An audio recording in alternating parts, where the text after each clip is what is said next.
Halo teman-teman, Assalamualaikum warahmatullahi wabarakatuh.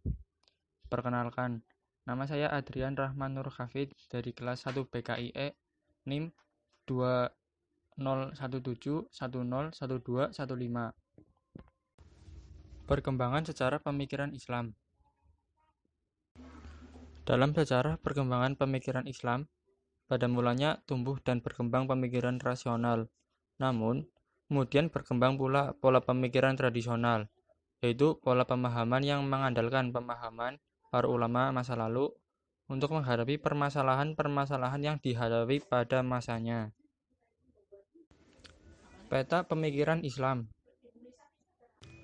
Periode sahabat. Yang pertama, Abdul Bakar al-Siddiq. 1. Memerangi para penentang kewajiban zakat. 2. Memerangi para pengaku nabi palsu. 3. Islam memasuki wilayah Syam. 4. Islam memasuki wilayah Irak. Yang kedua ada Umar bin Khattab. Pada periode Umar bin Khattab ini, Islam memasuki wilayah Persia, wilayah Mesir. Islam memasuki beberapa wilayah Romawi dan juga wilayah Syam seutuhnya. Pada masa Utsman bin Affan, itu awal timbul fitnah. Utsman dibunuh atas dasar ketimpangan kekuasaan politik. Ali bin Abi Thalib. Awal mula terjadinya friksi umat Islam. Perang Siffin memecah kubu pendukung Ali bin Abi Thalib, Syiah, Khawarij, dan Muawiyah bin Ani Sufyan. Timbul tiga gelombang aliran pemikiran. Aliran Jumhur, Syiah, dan Khawarij. Perspektif insider dan outsider. Dalam pengertian umum, kata insider diartikan sebagai para pengkaji agama yang berasal dari agamanya sendiri atau orang dalam.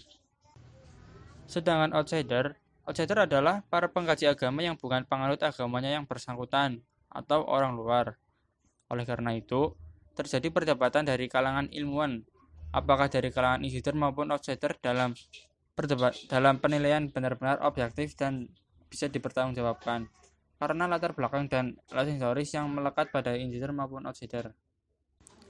Dalam paper ini, yang dimaksud dengan insider atau outsider adalah glasis atau cara pandang, perspektif seorang dalam memandang sesuatu. Pengembangan dan pengayaan studi Islam layak memperhatikan epistemologi yang disusun oleh perspektif insider-outsider. Islam sebagai agama yang universal dan komprehensif melingkupi segala aspek kehidupan serta pengembangan ilmu pengetahuan dengan berbagai disiplin ilmu dan perspektifnya, menjadikan studi Islam itu sendiri maupun kalangan di luar penganut Islam. Meskipun berpotensi polemik, kajian yang dilakukan oleh umat Islam sendiri lebih bisa diterima dibandingkan dengan kajian yang dilakukan oleh outsider. Bagi kalangan konservatif dan fundamentalis, kajian Islam yang dilakukan outsider sulit diterima karena berbeda ideologis yang mendasarinya. Di kalangan modernis, kajian Islam yang dilakukan outsider justru dipandang dapat memperkaya kajian Islam. Studi Islam melalui outsider terbantukan oleh berbagai disiplin ilmu, metodologi dan perspektif sebagai perkembangan menakjubkan dari filsafat. Beberapa epistemologi dan perspektif. 1. Fenomenologi agama. 2. Distansiasi. 3. Apropasi. 4. Redusionisme. 5. Variasi imajinatif. 6. Dekonstruksi. 7. Hermeneutika. 8. Gues. Titik temu kajian Islam insider outsider dan implikasinya. Perubahan paradigma kajian teks sebagai subjek menuju teks sebagai objek. Pemikiran yang lebih independen dan ijtihadi melalui otonomi teks. Studi Islam melalui insider dan outsider akan memberikan dampak, yaitu distinksi, resonsinormativitas, interkonektivitas studi Islam, sikap open-minded dan anti-narsisme dalam pluralisme keberagaman. Sekian dari saya. Apabila ada kekurangan dan kesalahan, mohon dimaafkan.